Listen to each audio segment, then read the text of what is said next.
Okay, well, welcome everybody. Appreciate you guys making the members meeting. And I just don't really have any thing special to say except for thanks for the staff members that are here for all your work and the competitors that stuck around to come to the members meeting. And we appreciate that. And we're looking for your input and your thoughts and questions. So if anybody has anything to start with, looks like we have a volunteer. Morning. Jeff Jones. First off, I want to say thank you for putting on what I consider to be another great World Speed Shooting Championship. So far, I've seen one of my comments has always been, I think this should be taken as seriously as any of the other nationals, and I believe it has been. So thank you for that.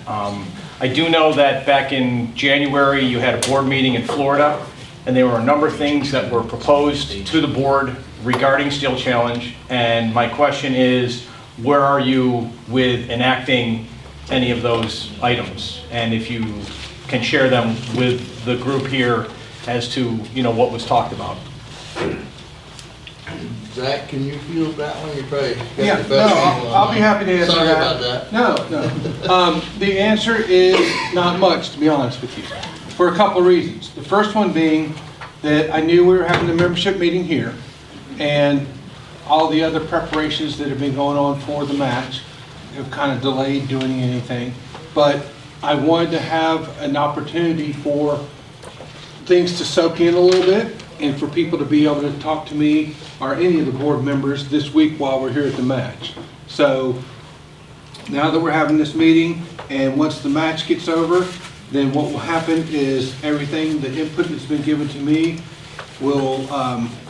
I'll work with my committee, and then we will present our recommendations to the board for final review and approval. Excellent. That was my only question. Well, one thing about that is, Sure. with the bylaw changes, we put a fixed schedule on rule changes. Okay. So there's a timetable on when the rule changes can happen. Okay. And they basically, if I remember, right, have to be introduced before August 1st.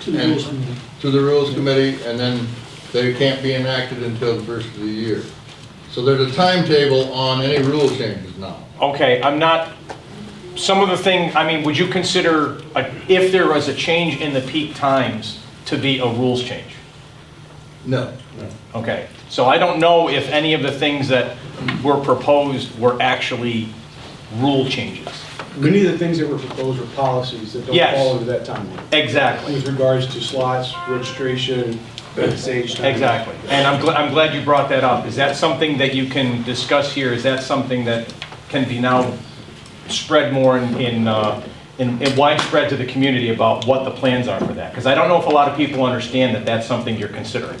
So the plan for the registration is actually to bring that into our website, to use an in-house registration system and build it that will be designed for a Steel Challenge match. We all know the limitations on practice score. It was never designed to be trying to register 5 guns for 10 matches in one setting. So we know the issues with that.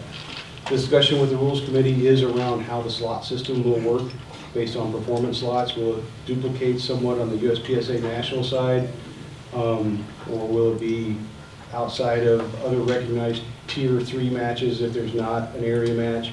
So those are some of the things that are going to be taken back to the Rules Committee as far as how creating a performance slot system that's out there. That's a policy that does have to get voted on by the board. Okay. Excellent. Thank you.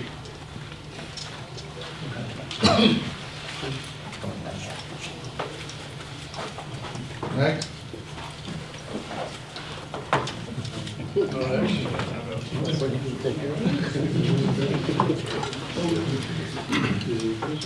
Hey guys, my name is Steve Gonzalez. I have been a member about 2 years now. You're from Arizona. Arizona, yeah, from Rio. There's been a lot of chatter about carry optics as far as adding guns and maybe kind of adjusting the actual division. Is there, or has there been talks about adding, say, 2011s in there, or maybe even adding heavy gun, light gun division. I'll take that one on. Yeah, Personally, and this is me personally, not speaking for the whole board, Carry Optics is our best division right now. I see no reason to mess with what's working the best. okay, good. There has been discussions on where a single action only Carry Optics type gun might fit. But another division, I think we have other issues that preclude trying to add another division.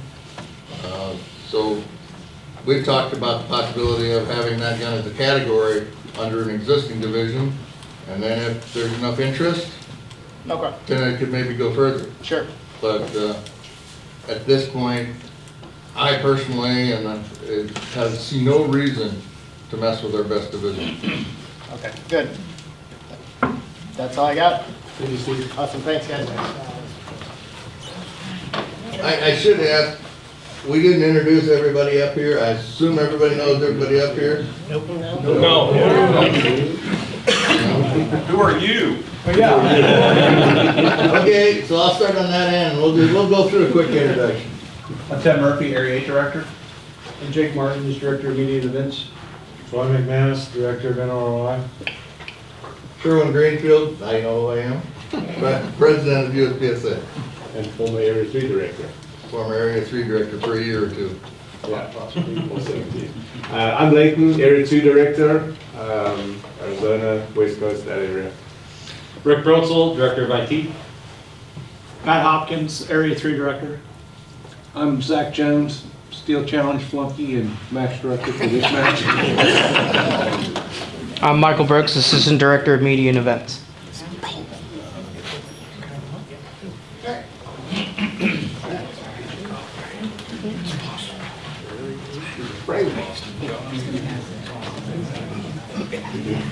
I'm Frank D'Amato. I've been shooting this match since '98 out of Pyru, and I just want to say thank you to all of you for working. It's just, I know what you people go through, and thank you for your kindness and consideration and giving up of your time. You know, I have to say, I have to go to the board. I got two things. Please, would you please consider putting in an age group over 70. I'm tired of shooting against these young people. 70, 50, and 60. I just don't want to give it up anymore. I'm sorry. You know? And the second thing is, would you just consider carry optic division and revolver? Just consider it, please, for me. Optic revolver. I'm 75 years old. How much more time can I do this? I can't shoot the Area 2. I can't go to any of the matches. Troy, basically you don't know me, but I'm one of your ROs. Stevie's an RO for you. And it's just, all I can do is basically shoot an outlaw match. Or I shoot my own match at Rio Salado. And it's just, I'll be honest with you, I'm 75, I can't see hindsights. I just can't. But would you just consider it, please? I'm not trying to open up a can of worms. But that's it, those two things. 70 and over, and optic revolver, I'll die a happy man. You're not talking OSR, you're talking 22 optic. No. No, OSR. In USPSA. Yes, please. Okay. I'm sorry. Just to clarify. Yeah, I didn't want to open up a can of worms, but 75, how much more can I do? God. I know what it is, like a bifocals, trifocals. We didn't know if we needed to have someone up there. Hey, why not, man? You get me a walk, I'll still shoot out of limits at 90. I'll still shoot. Okay. Thank you. Hey guys, I'm Dan Bossi. I'm one of the token international people here. I'm just curious what role you guys see for Steel Challenge clubs internationally, and if there's any plan for the growth of Steel Challenge beyond the United States.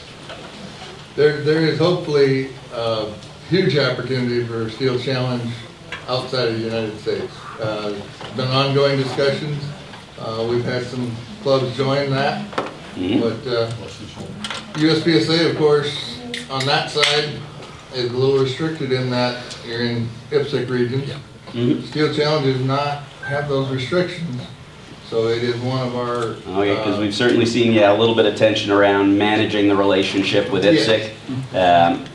My hopes are that potentially there's some way to negotiate something with IPSC to kind of clarify the relationship there a little bit, because, you know, if IPSC Canada doesn't know what their role is, you know, we have reciprocity, but there's just a little bit of grayness that if there was some kind of formal agreement with the broader IPSC community of how they're going to acknowledge Steel Challenge, might help facilitate that relationship. Steel Challenge is not under IPSC. Mm-hmm. The issue we're having is the training of range officers, which you guys you're reciprocal with Canadian IPSC ROs, but we can't get IPSC training for those of us who don't shoot IPSC. It's unclear how they feel about USPSA coming up to do any of that training. So just if there was some more formal agreement in place with IPSC as a broader community, that either they're okay with it or it's dealt with on a one-on-one basis, just so we know kind of where it's going.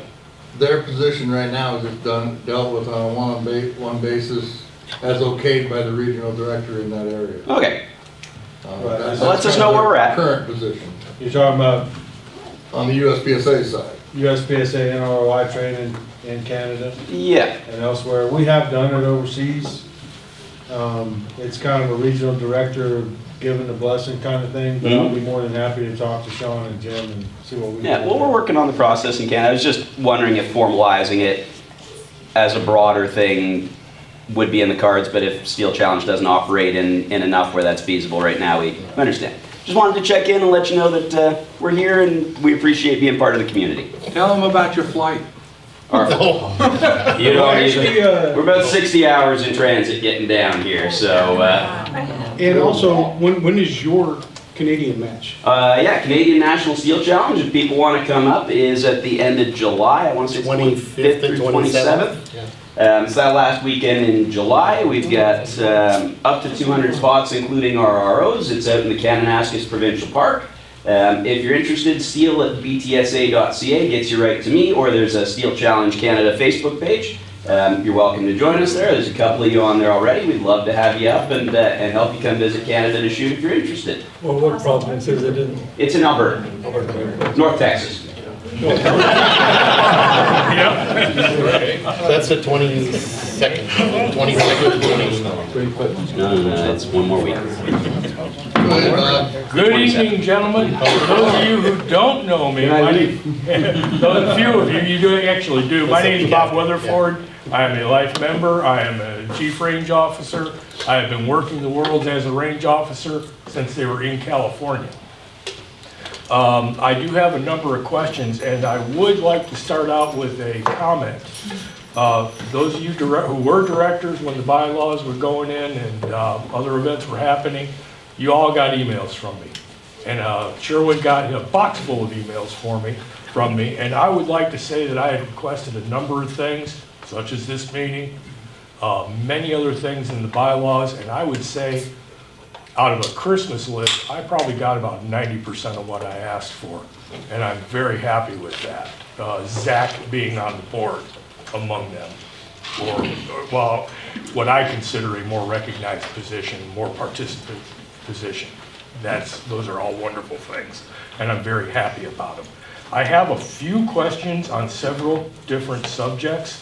I would like to start out with the subjects going around about slots. I would specifically like Zach to answer the question of how slots at the World Speed Shooting Championship would work. Of course, you ask right as I'm chewing. Yeah, of course. I can ask another question and come back to that, if you like. Please. Go ahead. Okay. There is a lot of NROI. There is a lot of talk about Steel Challenge doesn't need to attend the level 1. As myself, I learned a ton of the level 1 training, and I actually think most of it applied to my work in Steel Challenge. Pardon me, I'll clarify. I do not shoot Hit Factory. I shoot Steel Challenge only. I still feel that much of the level 1. If there was one area where I would like to see some clarification come out, would be the actual range master level. It is not a year-long need for Steel Challenge to have a range master. for Steel Challenge Range Masters to be worked on. However, training based on the various travel matches I've attended, people do not know how to properly set up a stage, how to laser level a stage, how to do those things, and formally recognizing some people to be range masters within the program. Whether we make it required or not, I'm not going to enter. Would be an interesting idea to bring up that level of competition in Steel Challenge and make it more universal. No comment required. Continuing on the same subject at NROI, I have grave concerns about when I told you I am not a hit factor shooter. I don't even like going and officiating at the match. I feel like a fraud. I'm very slow to score. I have to think about what I'm doing. It's not the way the match runs. It shows that I'm indecisive. I see the same thing in crossover of USPSA hit factor ROs that don't shoot Steel Challenge. Coming over, the errors I've seen include things like throwing out a 1.4 second run because it just can't be done. You have two guns, you can't have two guns on the line, things like that. Somehow that needs to be addressed where if any range officer is going to be able to walk in and work a Steel Challenge match without a Steel Challenge endorsement, those things need to be covered in a level 1 match. You want to comment on that? Please. So what we've been doing is taking a lot of our basically seat time, wall of word slides and putting them into online kind of stuff. So that gives us more time in the seminar to talk about different things. And actually recently, several of the ones we've done have been probably 75% Steel Challenge guys and only 25% people that shoot USPSA and are both, but a lot of their focus was Steel Challenge. So what I've been instructing my instructors to do is address any and all Steel Challenge questions in the seminar, right? So that we get that one-on-one, face-to-face kind of instruction about it and get their questions answered. And we intend to do more of that. And in fact, we're going to put a little bit more of the Steel Challenge stuff, like you were talking about, setting stages, etc. Match director kind of program that we're working on as well. Match director, RM program, however you want to call it. That was just the term that came to my mind. So we are, I mean, I hear you, we're putting more emphasis on Steel Challenge in all of our training. The endorsement is still there. Obviously, we can add to it as much as we need to. But the level 1 stuff is being pushed a little bit more Steel Challenge, especially the clubs that do a lot of it. My emphasis has always been on the range commands, the safety things, all of that is the same. And actually, the big comment I get is that, well, I don't need to know how to score a paper target. It's probably true, but scoring is the same concept. So conceptually, we score Steel Challenge visually, and you score cardboard targets visually, and then if they have questions about it, then we address that in the seminar. So we are moving more towards Steel Challenge stuff. So that, I mean, hopefully at some point, if we can get enough on the online side, we can do an in-person dual USPSA Steel Challenge seminar and possibly do away with the endorsement at some point once we get enough people that are USPSA ROs that take it, and then we see those numbers dropping off, then we're putting it in the seminar.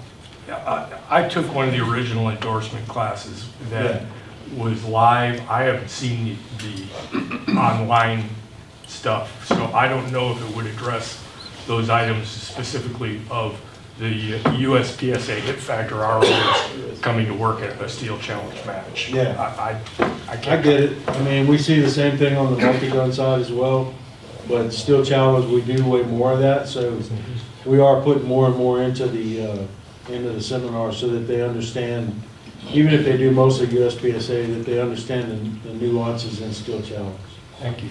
I'll come back. I have one more question for anyone, but the meeting minutes that mentioned a deficit budget, could we hear an explanation of what that's about and what it might mean for the organization?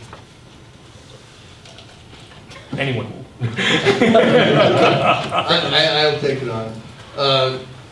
currently, the budget that we are working on does show a deficit. There's numerous reasons for that.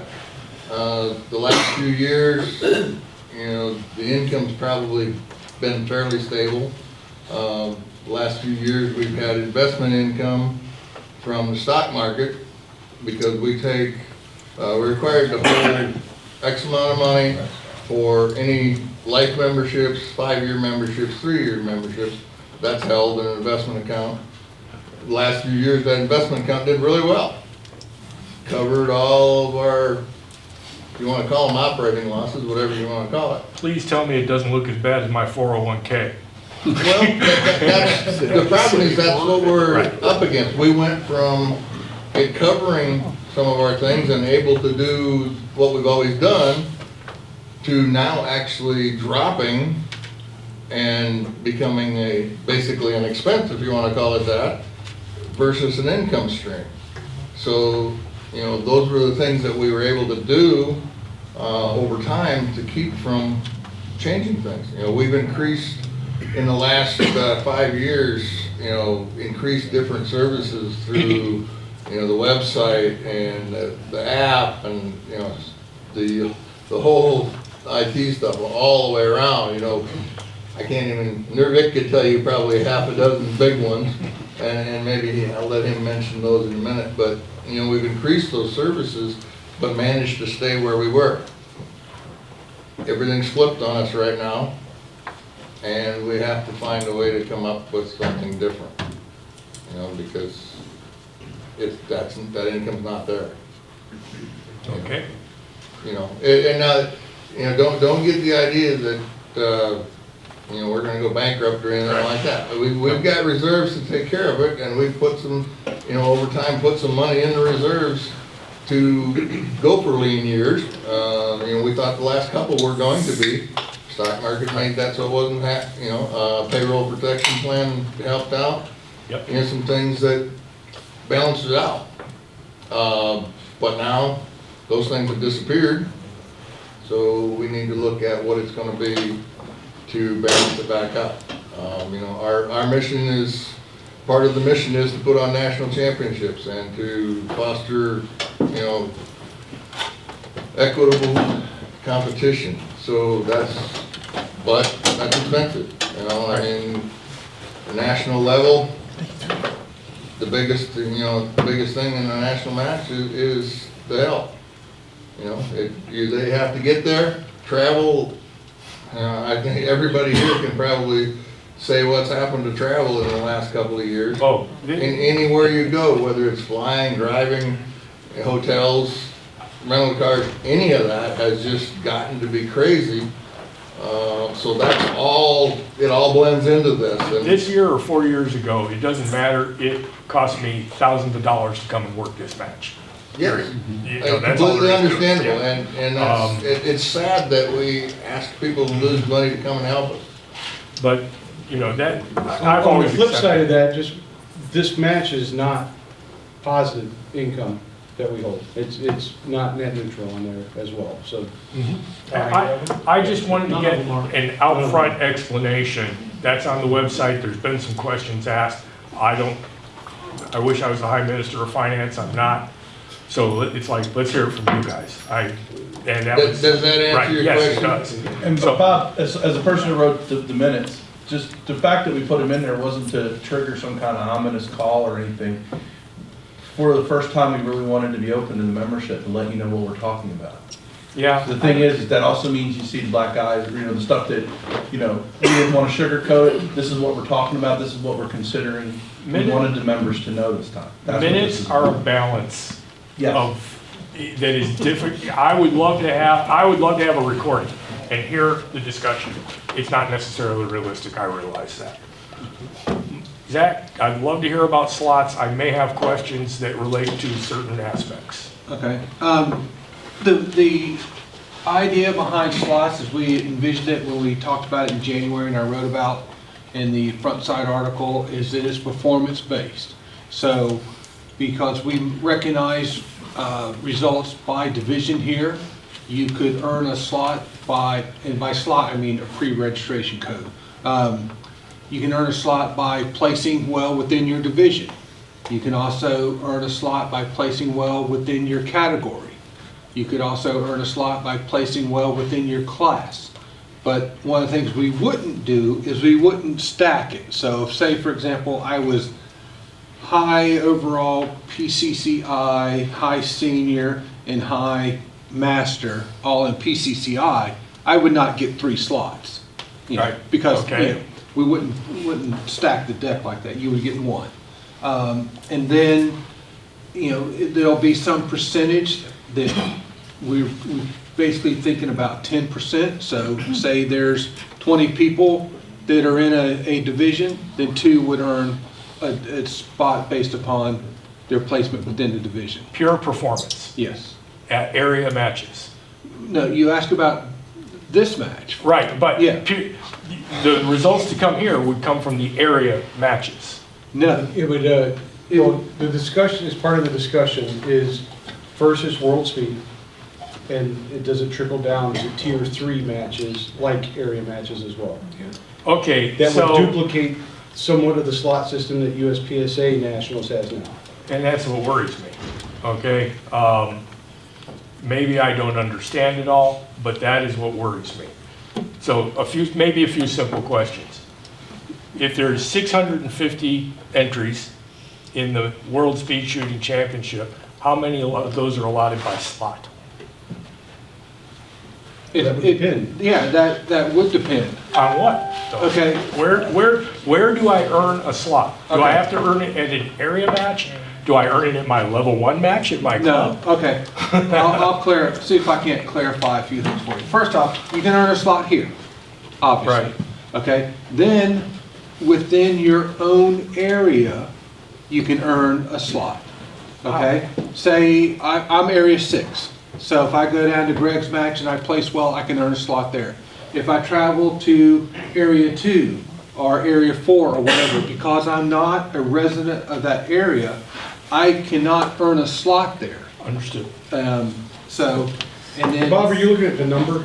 So. if I it- am partially looking at the number. I do want to know how many, if there's 600, I want to know how it's earned, but I also want to know if there is 600 to make up a number, 650 guns available at the World Speed Shooting gun slots available. How many of those slots are going to be available to people who do not have a slot? It's going to vary from year to year. Approximately.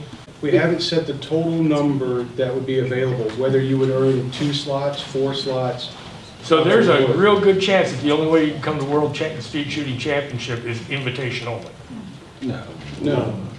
Is it going to be 50%? Is it going to be 75? That's what, Here's the the reason, thing. Bob, the reason why we don't have a direct answer for you is because we're still trying to figure out the math on it. Okay. And Then let part me- of the math is that, one, based on this, if there is by division, by recognized division, which means there has to be 10 guns in a division before it's recognized.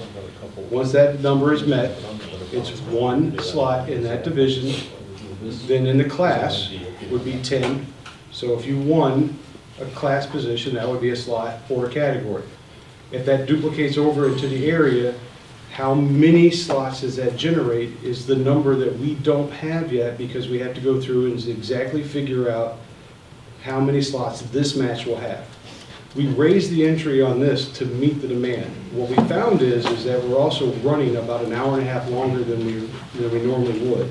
Yep. So are we gonna have 730 slots next year, or are we gonna have 650? I don't know yet. Well, So I can't answer the question as how many slots would be earned, but it would be based on following in the appendix as far as how 10, 10, and 5. And if you place in those, then it carries down. But that changes at every area match, all depending on who attends. Right. So we can't give you a fixed number until that area match has happened. Here's my concern overall. Now, if you're doing this performance-based, I'm fine with that. Let me answer that part real quick, because I know we're gonna go real quick. So Where am I? if it duplicates how USPSA Nationals looks, because if you take a Nationals match and there is 432 slots that are available, just let me finish. That's divided out against the performance part on there. Every slot is awarded by performance for almost every single nationals and sections. The amount of people that turn in the slots usually are between 50 and 55%, which is why we have open registration. Just because you won C-class carry optics at Area 2 doesn't mean you want to come to nationals, or come to World I Speed. understand. Because then that slot would go back into the pot for open registration. But then you have section coordinators that have It wouldn't slots go down to available, sections. and that is my real concern. We're not looking at adding sections to the World Speed Shooting as far as performance-based, because Steel Challenge clubs don't fall into sections. Right, and that is my concern. But it's not your concern, because they don't fall into sections, so it's not gonna happen. We're not adding Steel Challenge clubs into sections. I don't have the bylaws in front of me, so I'm just wondering how that all fit in with the changes in the Steel- bylaws. No, so Because- Steel Challenge clubs don't fit into sections, they fit only into areas. The slot system that we're looking at and trying to figure out is only based on World Speed Shooting Championship performance and Tier 3 area championship matches. Okay. Now I will say, here is my still concern. And that is, this is not a hit factor match that necessarily has super athletes coming out and performing at the top. There's nothing more fun than running some of these kids that are all excited that they're at a world championship and competing against or with true world champions. That's something that you just tend not to see. It has been a more inclusive group, in my opinion, only based on my limited USPSA experience, where this match has just welcomed everybody. And to lose that flavor and turn it into USPSA gaming, not that there's no gaming, but USPSA gaming is just kills what this has been, in my opinion, of this sport. But I thank you for addressing. All right. Thank you. That was quite a bit. Thank you all very much for the time, everybody.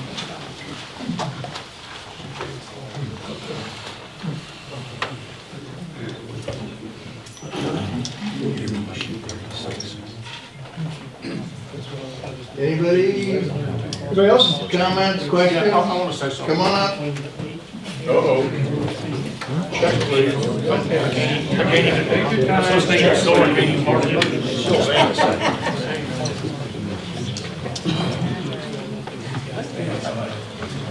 Mine are more general comments than questions. Quiet, please.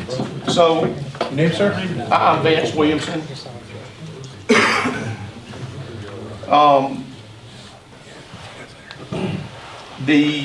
I got 2 or 3 notes here, just general comments. Number one, on the RO test, and Troy, I've never seen a more thorough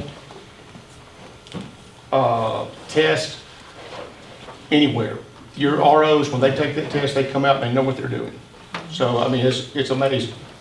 But where I think we missed the ball a little bit is that I know multiple people, myself included, who haven't renewed their NOI because I don't care about a grease ring.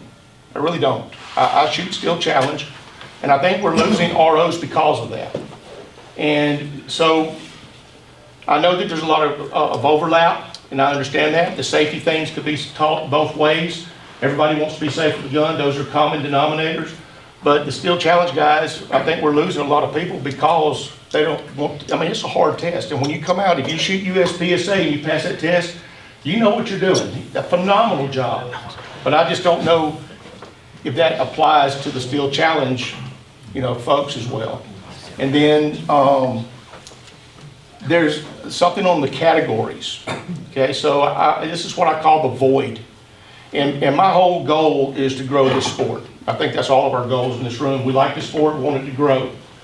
But when you look at the seniors and super seniors, and then if you add the seniors, super seniors, and ladies and the juniors together, at this match there's 478 guns.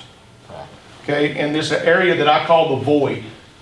If you're between 18 and 54, we're losing a boatload of people if you're a 40-year-old and you've shot a few times, and then all of a sudden you come up and want to go higher and you're going against an 8 or 21-year-old, you're not, most times or not, you're not gonna win. I mean, it's just not gonna happen. And so people come to these matches, it's kind of like McDonald's. You don't go to McDonald's to eat their food, you go for the Happy Meal, for the free plastic toys. These guys, at our local match, when we started our local match, we used to give half of the pot to the winner.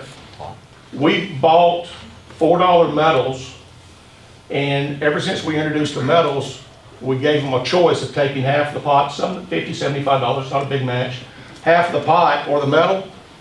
Everybody takes the medals. And so people like to have goals that are obtainable. And if I'm a 52-year-old, and no matter if I'm a grandmaster or whatever it is, if I come to this match, I ain't got a chance in heck of doing anything on that. So, you know, I think that we need to probably look at, if we want to truly grow the sport, people like to be patted on the back, and maybe look at some more divisions based on the age groups as well. Categories, I mean, I'm sorry, yeah, those things always mix me up a little bit. The, and then I think we're getting better, and I saw a couple of things in this one, I believe, where Zach did you list high ladies and high on the awards presentation? Yes. In the results, you should see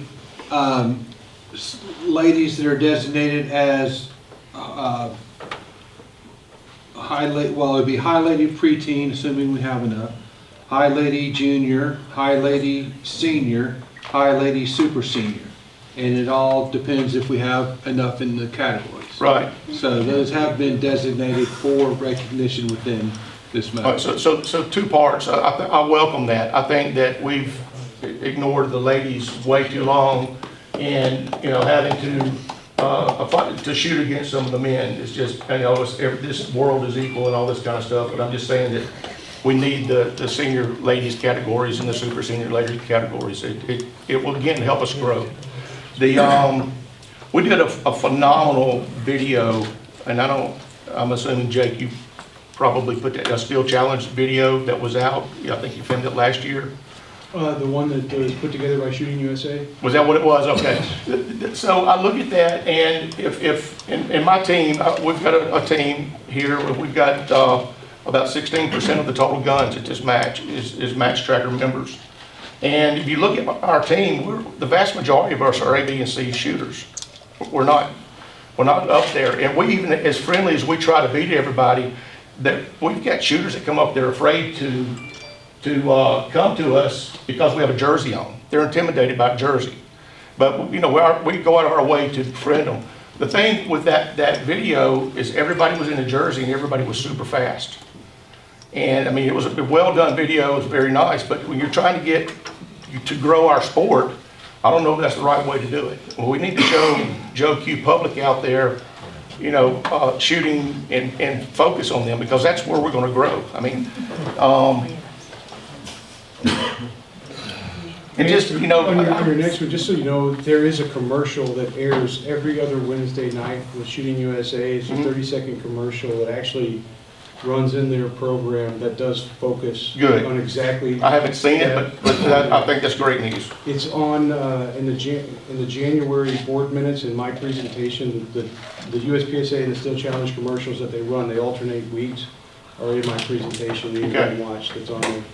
And Zach had wrote something about that made me think of this in his article, which was well written, and your position here is well deserved, and I'm glad that you're doing what you're doing. But there was a general consensus. There was a disconnect between the board of directors and Steel Challenge. And how many board members actually shoot Steel Challenge on a regular basis? You've got 10 matches in a year. I'd like to address that. Yes, sir. I shoot at Eastern Shores a couple times a year, in Pricetown like once a year, and South and Chester County they do it every 5th Saturday. Although that was today, so I missed it. Yes, so USPSA is an organization. It's not just Hit Factor, which I think is kind of toxic, that you call us Hit Factor shooters. I consider it toxic when I consider the term USPSA the same way. USPSA is an organization, has multiple sports underneath it. The area directors are supposed to represent all those sports, so if you're not happy with someone that's only a USPSA shooter or hit factor shooter, whatever, no one's preventing Steel Challenge specific people from running.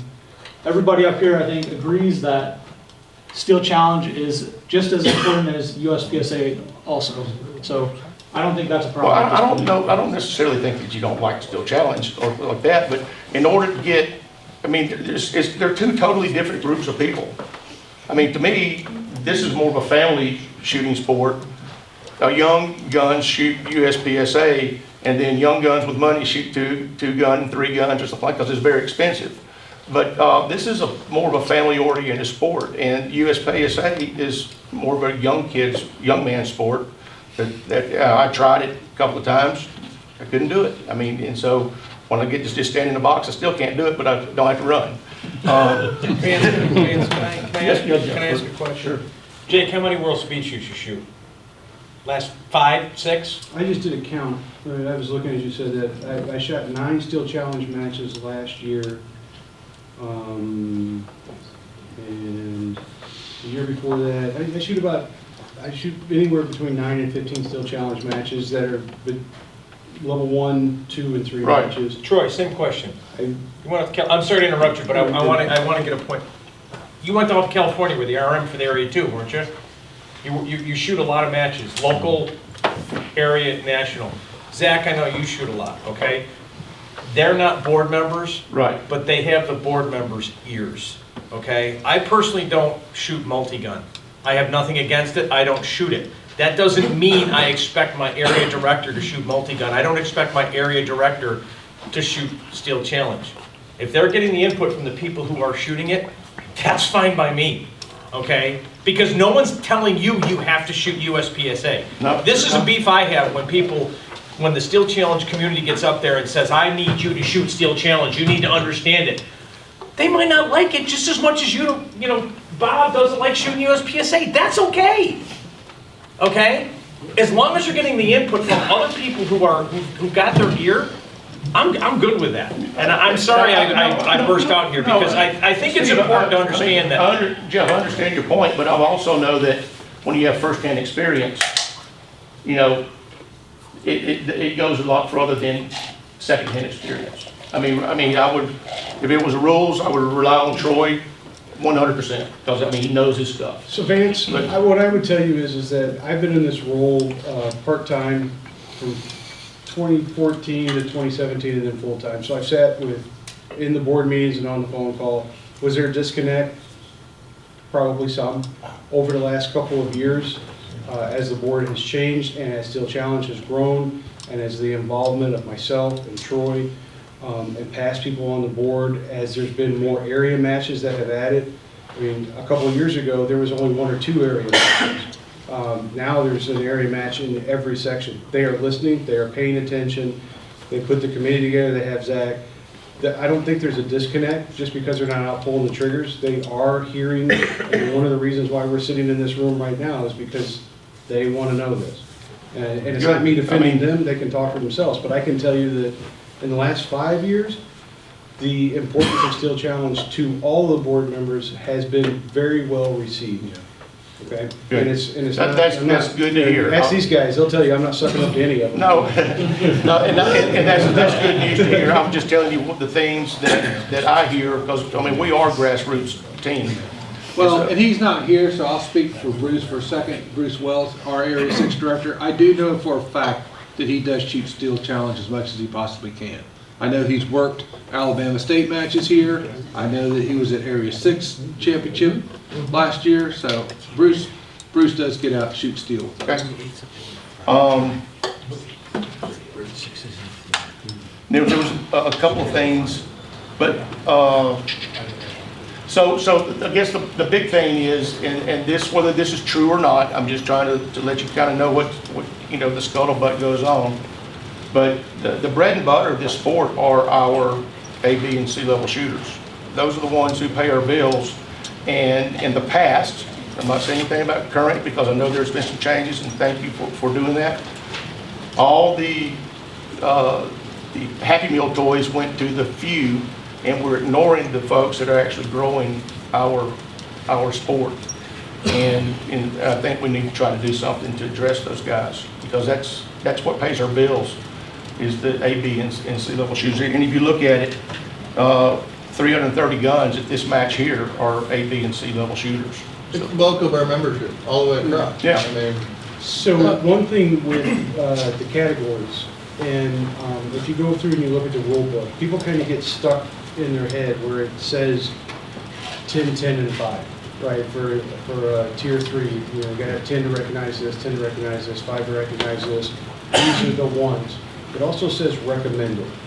So where at your club match, or if you want to run the Alabama State match, and you want to add, 40-year-old left-handed men in category. Yeah. Because the ones that we recommend are the only ones that are recommended only. If you want to do an offshoot of your match and provide medals or any of that stuff, a match director has that freedom. The only thing that is stipulated in the rule book is on this level of match, is that it does meet the criteria that is defined in the recognition that's on there, so it stays consistent year over year over year. Yeah. But when you drop down to the tier 2s and tier 1s, I mean, like I said, if you want to do, Well, the tier 2 matches, I've partnered up with a couple of state matches and stuff, and we went to the point, if you were a B-level shooter and you won B-level, there was, and we cut our criteria down for those 3, 5, had to have 3 to get it.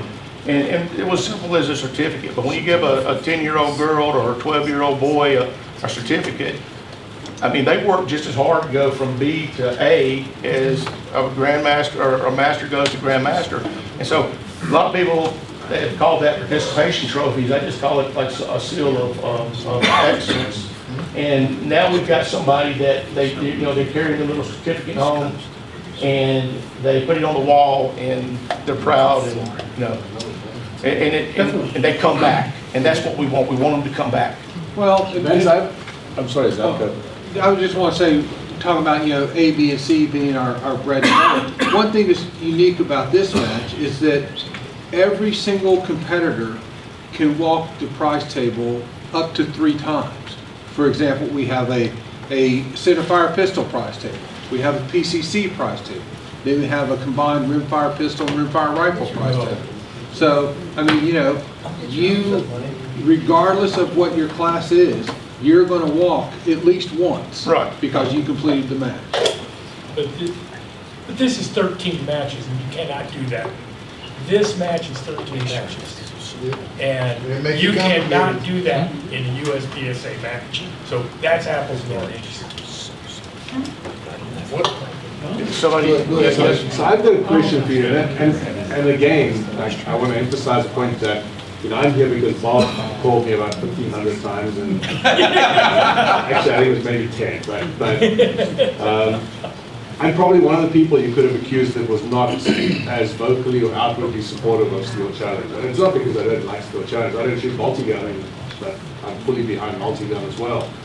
I'm fully behind Steel Challenge, and I'm here because obviously I was gently convinced by Bob, and Jake had a word in that as well.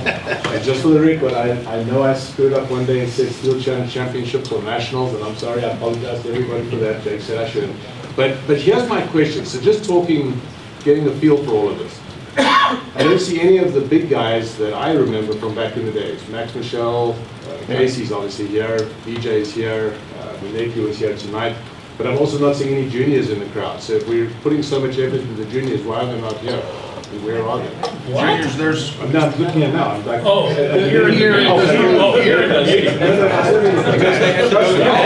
trust me, I see them all at the match. But I mean, like, They're the ones that were beating all of it's I don't know. Forgive me. I don't know the age range. It's a serious question because they're the future of the sport. They should be involved in this as well. Juniors. I don't think it has anything to do with juniors. He's talking about A, B, and C shooters. Adult can't be an A, B, or C shooter? No, I'm just asking because you brought the junior thing up now, because obviously there's a lot of juniors that are. Correct, and I don't know what the age range of a junior is, but I mean, what is it, 18 and under, 18, 14 to 18? 18 Yeah, 18 and under. So, I mean, that's a good question, and I don't know. Maybe their parents didn't feel like, because most of them probably can't drive. Did parents show that junior shooting? So- Yeah, No, I mean, here now. yeah. Who's here now that has a junior shooting? But in all fairness, there's some team meet dinners going on and some other things tonight. So I guess my question is that we were asked as members, as board members, to be here, and we're here. You pushed me to do that. So I'm asking the same question in reverse. And again, there's no confrontation, I'm not saying that, I'm just asking. And I'm not taking. If we're all sitting here making, determining what's going to happen down the road, and we're taking into account what you guys are asking, because that helps us with decisions, other than the staff of USPSA, then, I'd like to have had 4 or 5 juniors stand up I would've too. and give us some good points of that. I would apologize. May I ask Leighton a question? Can I need to click on that? May I? Sure. USPSA match. You've now been here. Do you see the difference in, it's not the levels of competition, we're all competitive, but do you see the atmosphere difference?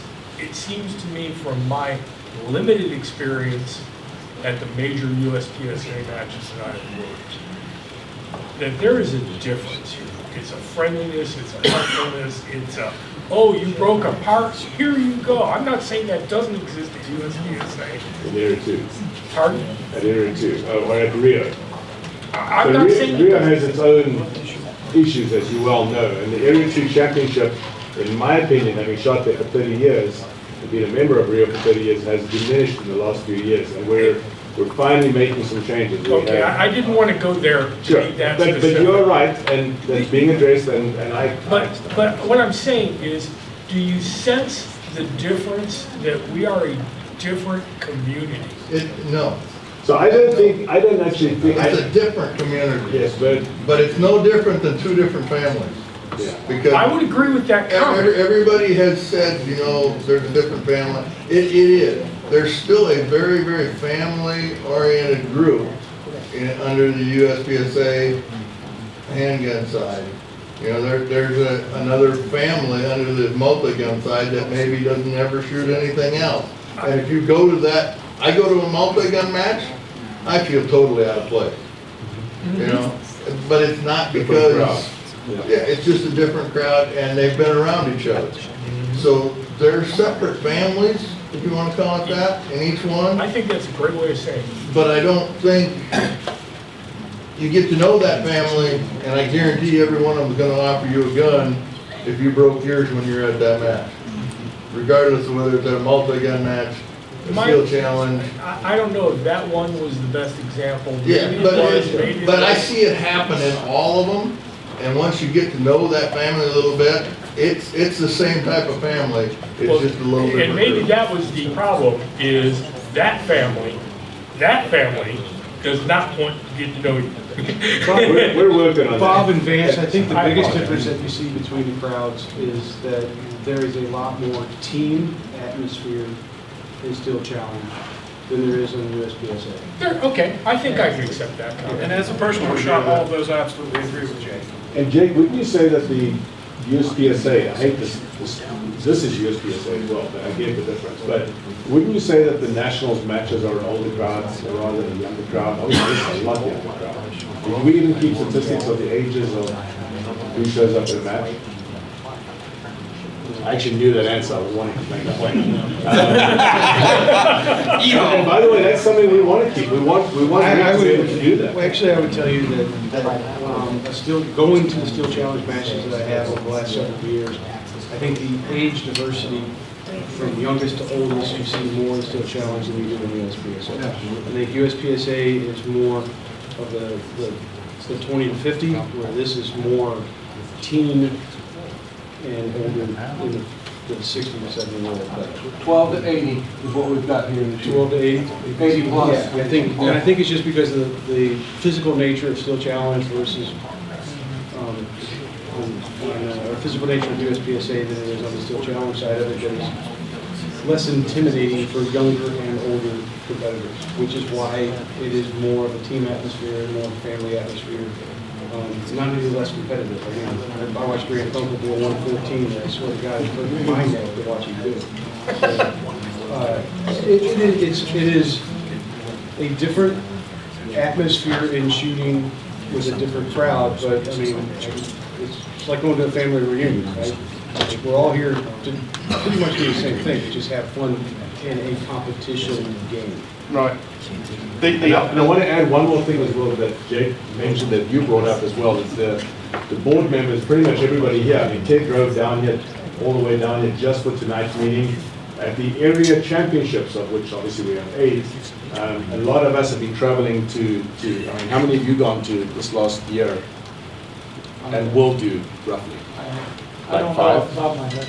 Like 4 or 5? Yeah, probably. I mean, I think last year I traveled to 5 or 6 of the area championships. A couple of the other guys that we're trying to make an effort to get out and to go to more of these matches and to walk around. And you know, when people say, and I get that you say that there's this disconnect, and that's probably on our side as well. But if we can get out there and talk to people, and sometimes when people say, well, we don't talk to anybody, well, my biggest problem is getting me to shut up. So talking is not the issue here. And I welcome, I mean, I'll talk to anybody, and on Thursday, whatever day it was, my days all mixed up. When I arrived here, I was walking up and down the range, talking to as many people as possible. I think that's what you should encourage, and it shouldn't just be us. You know, come up and say hi, and introduce yourself and so forth. And remember that if I shot with you back in 2008, I'm probably not going to remember that. But I shot with you yesterday, I won't remember you. Also, I think one of the things these guys are skipping over too is they are volunteers. I was going to bring that up. Yeah. So in the January meeting, there was a request that came back from the board to do an increase in the travel funds that would allow them to attend more matches that are out there, which includes the addition of the Steel Challenge matches that were out there. That was part of it, since there are more area matches in order to get out there and do it. And some of them come and work the matches, some of them come and work this match or other area matches, along with the USPSA side. I think I would encourage that, because I think that you would quell a lot of the questions that are out there. Like I've never met Bruce Wells, and I've been to every World Challenge since 2017, the Alabama State matches, a lot, and I've never met the gentleman. I mean, I want to, but I just never had the opportunity to see him. And some board members don't have jobs that allow them to. Bruce Wells is and one. I understand, and again, what you had said, that I need to keep in mind that all the boards are volunteers, and I've been down that volunteer route a lot, and it's hard. And it's a thankless job a lot of times. And we talked about travel expenses, you know, one of the reasons we talked about increasing it, I think most of the board members have traveled any amount of matches at all. It's expensive. The current budget runs out about July or June. Yeah. No, it's expensive. And there's a lot of season left. Yeah. So, you know, I would say that I guarantee, I'd almost guarantee that every board member up here loses money by being on the board. Yeah, I don't doubt that. Bob's going to reimburse you. So's every RO sitting here. Yeah. That's what I mentioned earlier. So the last thing I Here's what want guys, I'd say, I'd like to see my area directed, my area championships. the last thing that I think that this slot system that you're developing, Zach, it's got to be better than what we're doing now, because we crash the system every time we sign up for the thing. So I think something needs to be done. But I think that the fear out there is when you have 330 guns that are A and below, those folks are afraid that they're going to be left out on this thing. And I don't know how you communicate that to them. That's the class system. If they do well at an area championship in their class, they're still going to get a slot. I would say that a lot of people. I mean, how many goes to an area? Or I've never been to an area championship. So Area 8's in May 12th or May 13th. So I mean, my question is, how many people go to the area championships, and how many are the same people that go? Yeah. I'll bounce it back the same way I did before. These are numbers that we don't have with us right now, because that's what we're trying to figure out, the best solution. Right. To create some performance base to get into the World Speed Shooting Championship. I agree with that. That should recognize the best shooters in the world, and still have open registration, how many slots should be based off of, and how it's gonna work. We're still really trying to figure that No, out. Some of that I do information- agree with this. This is the world championship. But Some of that when I look at information the is not- numbers, I mean, the numbers, we got 330 people here that aren't, you know, at that level yet. I'm not at So- that level, and I would like to come and be able to shoot it, not just because I'm an employee. Yeah. I get it, right? So, but I can't give you the information that I No, don't no, I have. don't want you to give it to me. I'm just letting you know that that's Based on- the fear that's out there, so, I just, you know, haven't seen know it, it. I haven't seen it this year yet, because the match is not over. But I will tell you, when you sit there and go, all the people that in past years have not been able to get to the matches, and you see, one example, the former president shoot 13 divisions in one match, and you're thinking, I get 2. Why does USPSA employees get 13? While people are fighting to get in the match. It has definitely been a conversation that has taken place since then. Look, I think all of you work, I know you work hard, I know it's a thankless job. My goal was not to put anybody on the spot, it was just to let you know that, you know, some of the things that are going on out there that you should be Do aware this of. for me, Vance. Yes, sir. Please tell those A, B, and C shooters to contact me with their concerns. That's one of my things that annoys me, I'll use that term, is not you specifically and not anybody else in the room, but when people come to me and say, well, I heard that so-and-so, that this is going on and they don't like it. And I say, Zach@USPSA.org, email me. Yep, you always do that. And, you know, if there's issues, let's hear them so we can work on them. While we're working on the policy is the time that we need to hear from the A, B, and C's, you know, of the world, and let us know your concerns. Yeah, so, I mean, that's, I just, like I said, I'm just relaying some things that I've heard. I mean, if I were an A-level shooter, when you go into a slot, and I know I'm not good enough to get in one of those slots, then, and so I think it may be valid on their point. We're really trying to make sure that it is better. And it's gonna be a hard job, guys, so do the best you can. Vance, I can't speak for how many A, B's, and C's, and D's, but Zach and I, yeah, I'll shut up. No. I'd like to have you walk up there. Sure. So we make sure we get everything. Well, no, stay up. Okay. I was fortunate enough, Zach approached me because I've got all the data from World Speed Shoots and area matches back to like 2009 in a database at home. So he knows I have this and he said, hey, just run me some simple numbers. These are not numbers that count. Don't take these as rules or anything, okay? The board is still working out exactly what the slot policy is going to be. But what we figured out was based on the area matches from last year and last year's World Speed Shoot, we were going to give out about 50% of the slots to this match, okay? Now, Sherwin is absolutely right. If Area 6 had 250 shooters last year and this year has 375, it's going to change the number of slots. So that's why they can't tell you how many it's going to take. The fact of the matter is, it went down into the D class, okay? And it went down, but it's all based on if it's a class, if there were 5 or 10 D RFPO shooters, somebody got an award. So but the algorithm wasn't set in stone. It was initial stuff that Zach said, hey, just run some simple stuff. And it gave out about half. Well, and something else to keep in mind too, just to piggyback on that, is just because a person is awarded a pre-registration slot does not mean that they're going to take advantage of it. There could be somebody at one of the areas that earns a slot and saying, I know I'm not going to go because I have to work, or I'm going to be deployed because I'm in the service, or whatever. So we know that not every single slot that's given to somebody is going to be used. There's going to be a lot of fear out there until they know what's coming, and I'm just letting you know that it is out there. and we just need to try to communicate, and it's hard for you to do. I know, When we get it, any I don't kind of envy it idea, at all. we'll get it across. I don't Are we envy it gonna at all. have So, a chance thank to you very comment? much. I apologize. Hey, I can project my voice for the recording purposes. Are we going to have a chance to comment upon the proposed policy or slot rule prior to it being voted on as final? I've seen one person shake their head. I'd love to hear the president say that. I don't know how that's gonna work out. It'll be a continuous thing.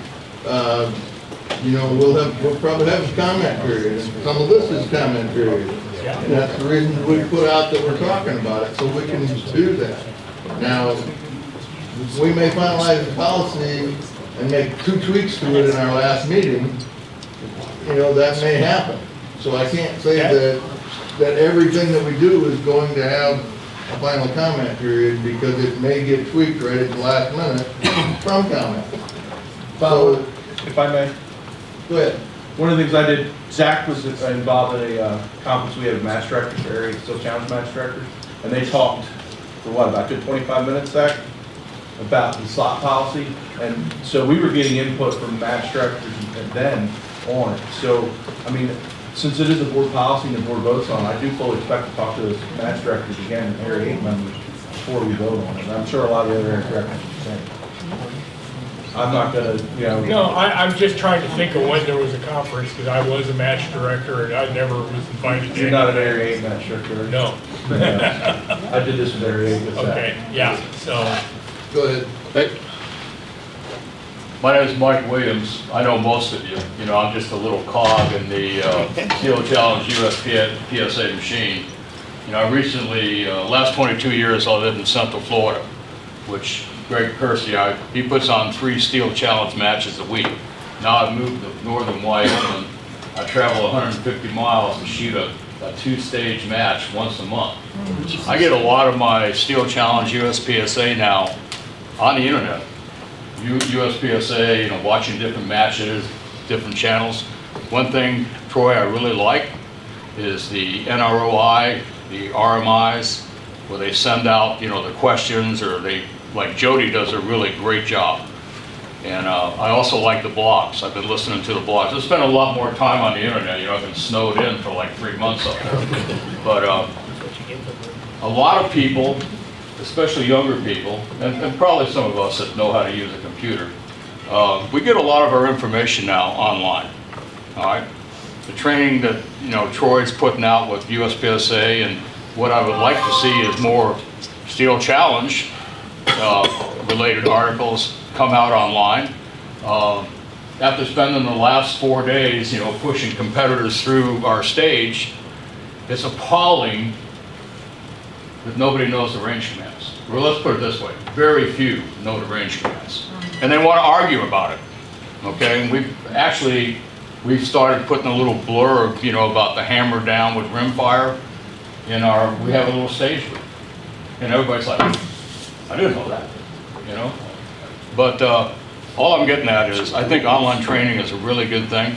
I'd like to see more devoted to Steel Challenge. I've learned a ton on USPSA, and I know I could learn a lot more watching some things online. We have some very good RMIs that really put together some good articles. I save every one, and I've used them. I've used them out on the range when an argument has come up with somebody else to solve something. But that's all I'm saying. I'd like to see some more Steel Challenge oriented online.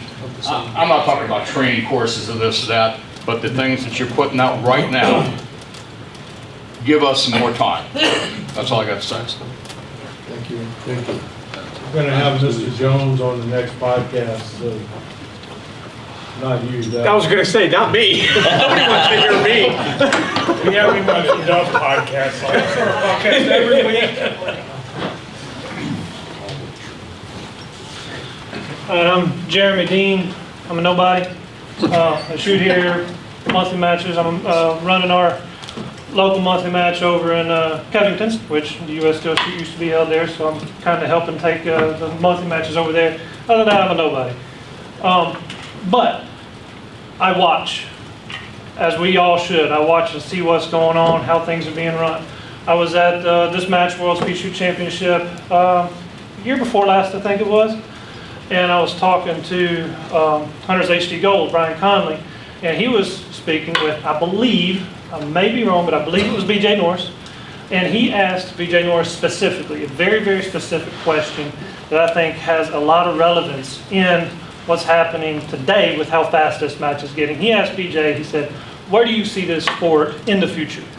What do you see changing? Now this is Steel Challenge specifically.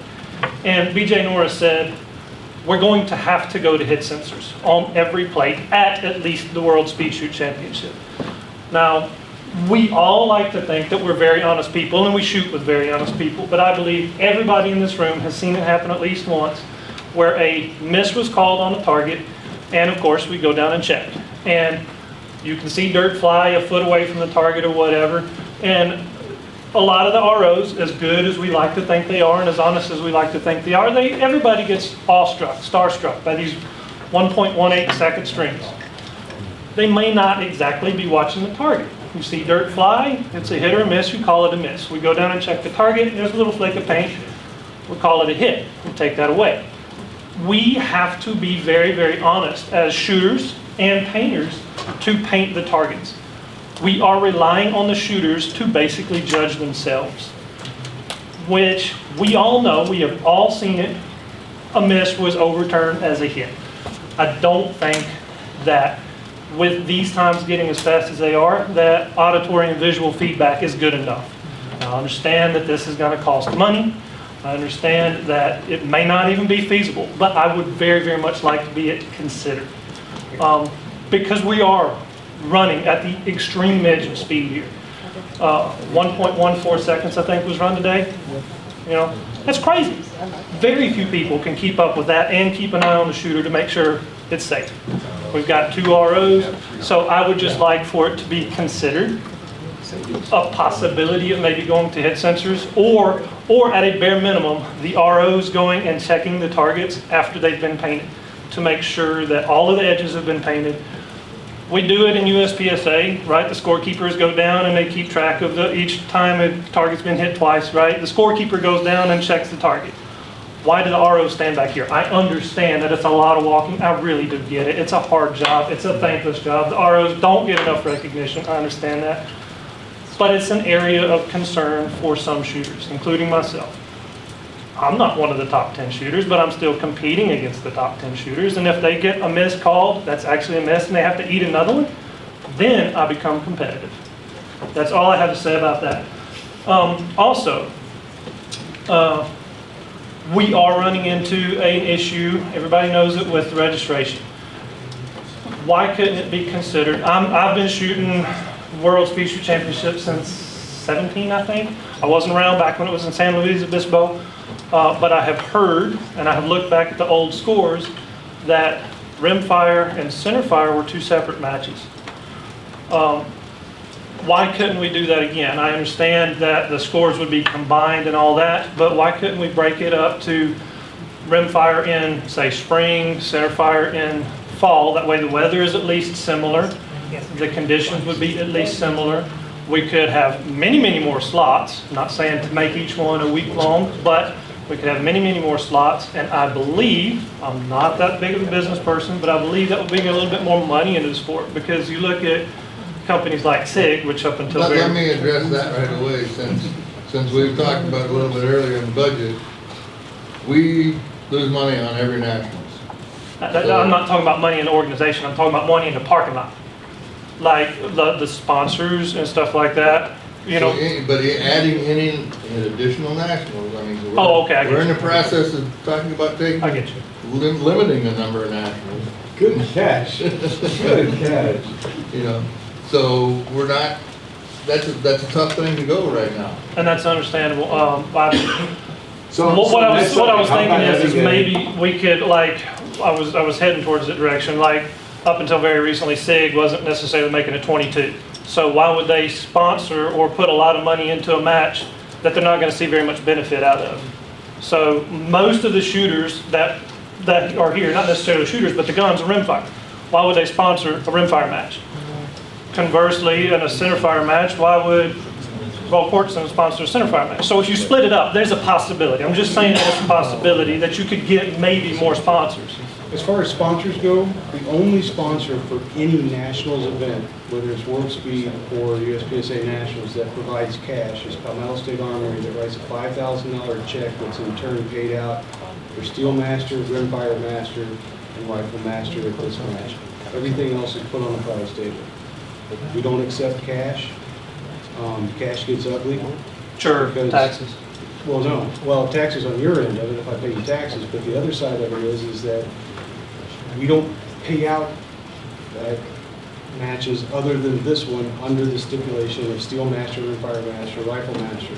If you split that out, how do you have Rimfire and Centerfire in two different matches and recognize the Steel Master? Which is what this sport is actually based on, is recognizing somebody's proficient as a Steel Master. That's the history of this sport. Doing that separates that out, and you can't do it.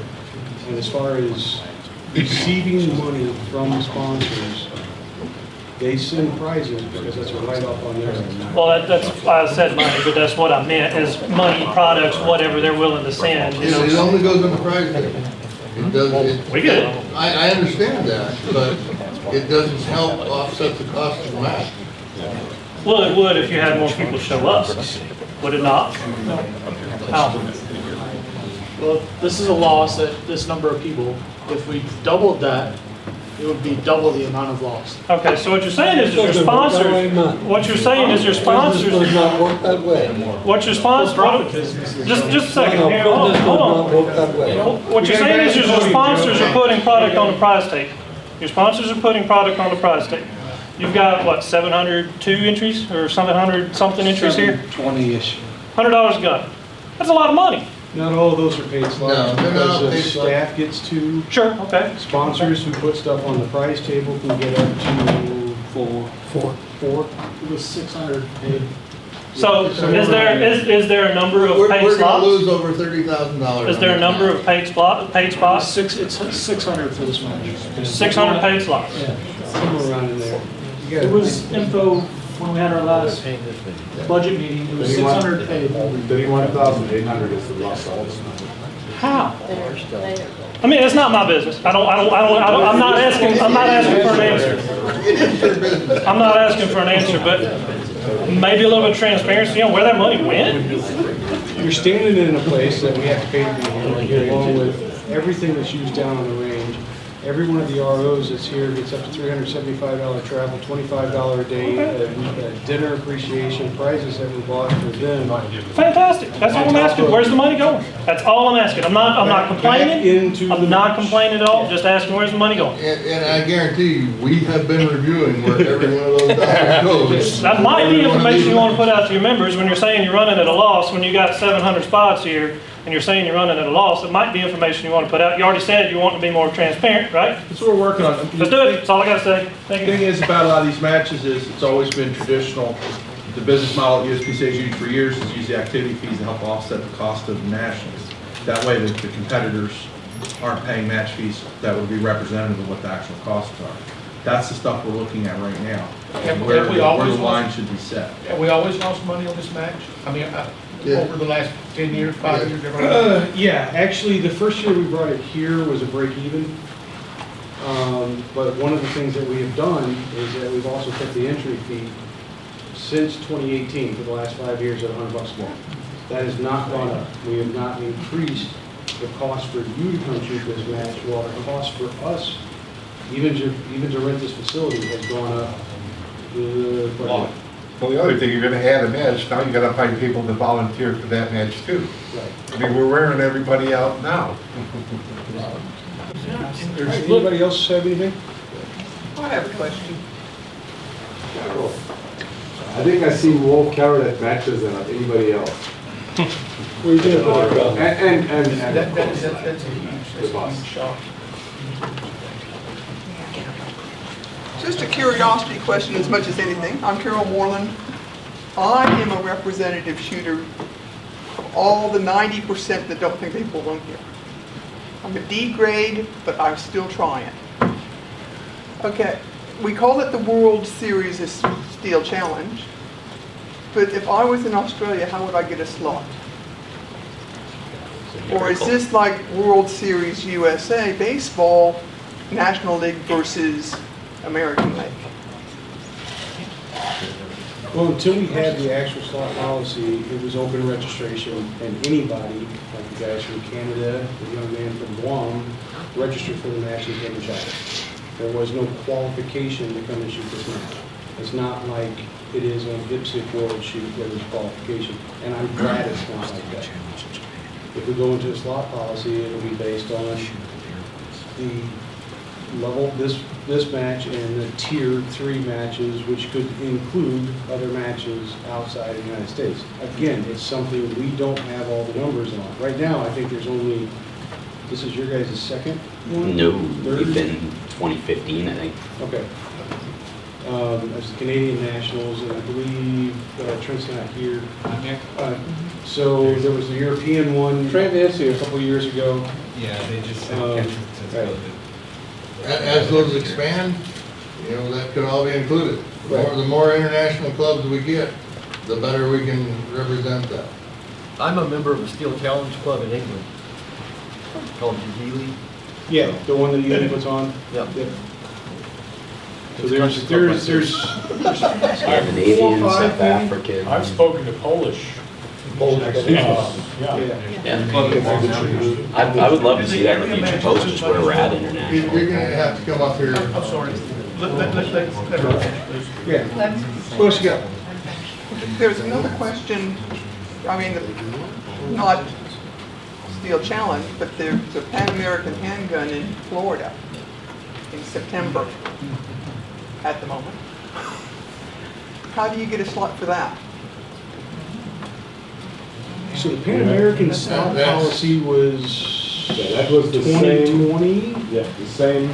So if you had a slot for the World Handgun Shoot, there were 57 slots awarded based on all the criteria.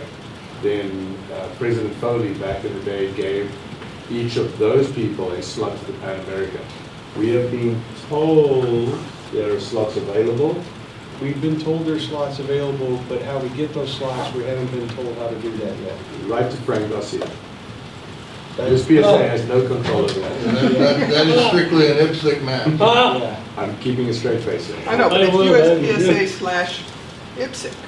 You're the branch for IPSC. The Pan American match is not ran under our purview. That is an IPSC match. It was an IPSC match that was awarded To the U.S. No. Frank. To Frank Garcia. To Frank Garcia, the shooting academy, the United States Shooting Academy. Each range asked to put that on. If you're vague on that, it should have been awarded to the U.S., but it was awarded to Frank Garcia. Okay. I'm sure I'm going to hear from Frank on that statement. You can write to me. Okay. Yeah, I mean, I'll speak loud. I was just curious, do the area matches lose money as well? Because us losing money, I mean, that was shocking to me. I had no idea. And if I didn't have it, I would guarantee a bunch of our guys, the rumor is that, I mean, not the rumor, but the perception is that this is, you're making a fortune off of this. I'm just telling you what it is. I mean, I'm shocked by that number, which we need to get that information out there so people know. And it is at a loss. Do the area matches run into deficit also? No. They're not supposed to. I did the finances for the last 2 Area 8 matches. We made $1,700 for the first year, and I mean, because we had vendor problems, I couldn't get some hats for shooters. I made $11,000 last year. But I don't have the same expenses running an area match that you do for the Nationals, because the ROs, I put the ROs in a hotel and I feed them lunch and I have an RO dinner, but I don't have the clothing, the per diem, the mileage reimbursements, and also my hotel bill is a little bit less because the match is only 3 nights instead of what they're doing. Right. Generally, that match, that area match moves around, and it is basically set up to. It doesn't collect money from year to year. Right. You know, the range may make a few bucks off, but when they have it, but all that USPSA gets on an area match is the activity fee. $5 a shooter. That's all USPSA gets out of that area map. That's, And I mean, you know, some some of the other things that you have to take into consideration is that there are 6 paid employees that have been here for a week. Yeah. That I mean, I goes know, against the expense of the amount, I don't doubt anything you're saying, it was just surprising to me. And I think that we should let our people know that, because right now, the perception is, you know. You make a ton of money. Yeah, they come in, they go 700 shooters. I didn't know, you know, they don't think about the staff shooting and the slot, so it's really not 700 paid shooters. You know, they're going, my gosh, there's all this money coming in, and so those. And that was one of the reasons for these kinds of meetings. is Yeah, I that- know. To I get think the we need to word get out that and out get the there numbers so in. people understand. And we are releasing Dynamics. more and more, and if some of us have our way, we're gonna release a lot more. So write to Sherwin about that. This is a draft. Bring it at USPSA.org, sorry, Sherwin. But I also want to mention that Jake was saying the vast majority of the expenses at nationals, like 75% roughly, are staffing of that nationals.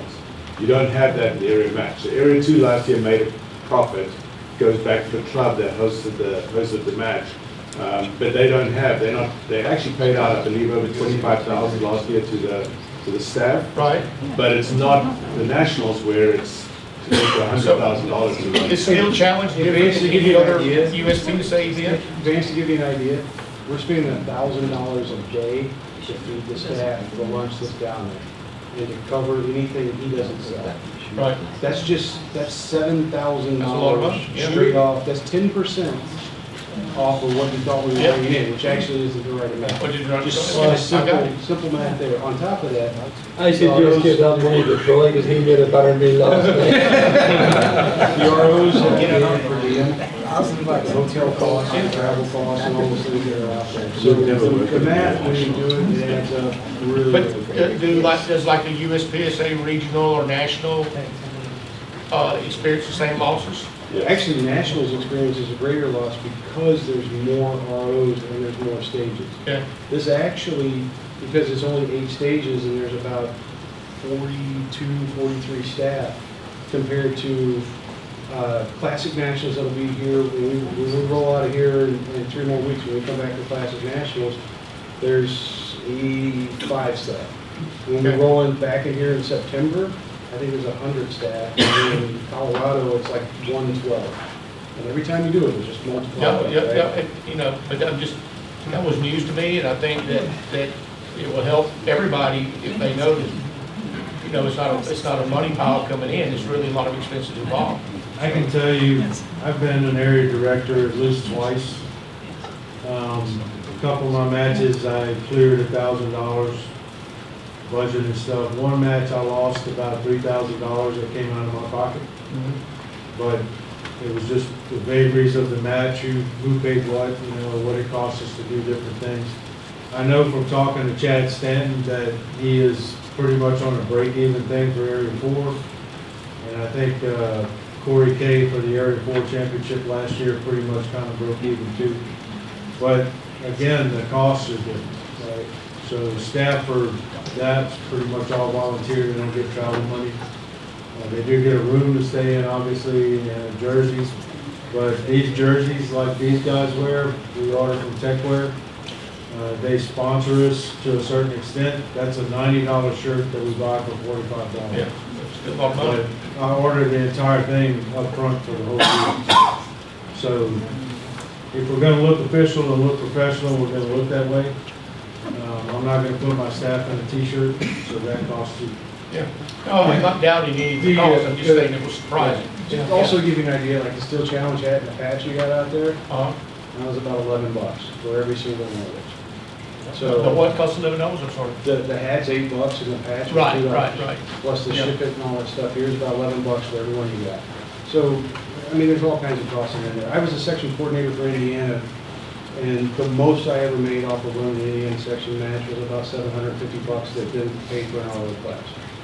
If Yeah, anybody's making a ton of money off of the matches because they don't have range fees and they're not reimbursing their staff for some of the travel, or they're making them pay their own hotels. Not to pick nits, you mentioned a profit one year. You said Rio made 1,000 or something like that on your end. More than that, but they. Okay, then here's my question. Under the old bylaws, was profit, any profit from an area championship not supposed to go to the entire area under the old bylaws? So it's not a USPSA bylaw thing, it's a area section. I think it was a USPSA bylaw. We I actually picked that changed up that. That- Money gets returned to the section. Yeah. Like, for example, in Area 8, like, I still owe him $940 for an RO class. I forgot your check, I'm sorry. It can be used within the area. And then I use it for Right, the junior camp. so what raised my hackles was going, you're an A club, did, you know, and got nothing, where the area, I understood the money was supposed to be within the area. Well, they didn't make much money last year because they paid 25 grand out to the staff, and that was the first time they paid that money. That came because the previous year, I had to approve paying it to the Prescott people because we couldn't get enough staff to run a match. We had to cut the match down from 15 to 12 stages because we had lack of staff. But that's we can talk about that. Yeah, that's not my apologies. Who else has questions that would like to address the board?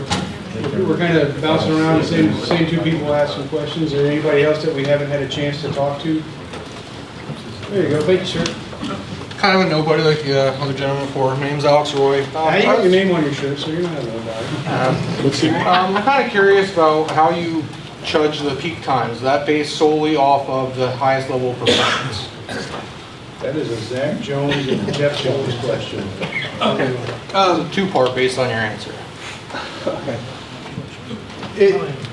What we do is we do a calculation, okay? And one of the proposals that we're planning to work with this year is to take everybody that shot within a 95% up to 105% range of the current peak stage time and use that to see, first off, how many people did it, and then based upon that, should we make an adjustment up or down? Because it can go either direction.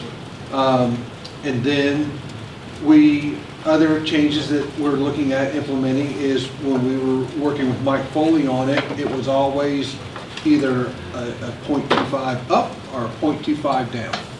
What we're proposing is that if the math tells us that the change should be a plus 0.18, we're not going to round it up to 2.5. It'll change by 1/8. Same thing going down. If the math tells us that the change is under 0.1, we're going to leave it alone. We're close enough. So just doing some rough, recalculation using the 2021 match results and the 95 to 105 range, we found that in some cases, some of the peak stage times wouldn't change at all. I believe rimfire rifle open was one. There's other cases where we need to add some time back into it because nobody is able to shoot that stage in that division at 95% or better. So it's not something where you can just say it's always going to be this range. You have to look at the numbers and then do a sanity check. I mean, we've considered all kinds of different options for coming up with the peak stage time. One of them was, why don't we just use the current world record? That's the fastest that stage has ever shot. That's your 100%. Well, what that would do is guys that are, the guys that are current GMs like Max, Casey, Jesse, BJ, Minecki, a lot of those people would technically no longer qualify as a GM. So we quickly threw that idea out. So there's not any hard and fast methodology, but we look at the numbers and then we look at what adjustments we can make that make sense. So for me in the past, it kind of hurt me, but also pushed me to try to go harder, be a better shooter, and I think that's a great thing. I'm fortunate enough to make Grandmaster in the divisions I shoot, so this doesn't really affect me. I'm looking more at the effect of the M, A, B, C, D shooters. if you're adjusting all the times based off a small percentage of only the top shooters, all the lower level shooters are affected that way. So you look at just the percentage of how many of the top shooters actually shoot those percentages, the 95 to 105. Has there any consideration to add another classification above a certain percentage that you'll make? Is that a thought? Well, okay, let's say we Does that we bring did too much some- complication to other things potentially? Well, I mean, that would just add another layer to the classification system, where I think one of the good things that we proposed in January, and the board seems to be receptive to it, is the ability for a member to apply for reclassification. I'll use myself as an example. Before we made one of the adjustments for PCC and rimfire rifle, I shot my tail off and I got to 94.9 whatever. So I was, gnat's hair away from making GM, and I didn't do it because I suck. The thing is, over time, my percentage now, based upon my ability, I'm back really at an A. So I'm not competitive as a master. So when we have, provided that the board approves the policy, I'm definitely going to apply to reclassify. So it's one of the things where it will be division based, and then it's your choice if you want to reclassify or not. So I know that there's other guys that are saying, I'm getting older. I once was a master or a GM. I can no longer shoot that. I'd rather be what my current classification says I can shoot at. So that's one way that the people can adjust things to kind of get back to where they belong, if you will. But it's in no way should anybody that is a lower class think that that they're being penalized because they can't shoot any faster or anything like that. I mean, look at the guy that shot today, Bubba, as he goes by. He's a D-class shooter, but I think every single one of us would pat him on the back and say, "Well done," and keep doing what you're doing. He's the guy that shot with his feet. Yeah, it was unbelievably amazing. Yeah, it's very inspiring for sure. So I mean, we want the classification system to be something that people will work at and try to get better at, but we don't. One of the big changes is the mindset of once you achieve a specific class that you retain that forever. People have said, I can no longer shoot at that ability. I'm not going to go shoot at a match because I happened to make it as a GM when the peak stage time was higher.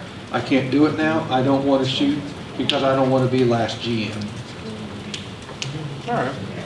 I'd like to say thank you to everyone that's done everything you do for the shooting sports and putting on this match, and it's very much appreciated. Thank you for shooting. Yeah.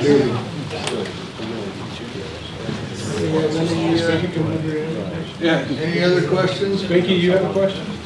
No. But they should.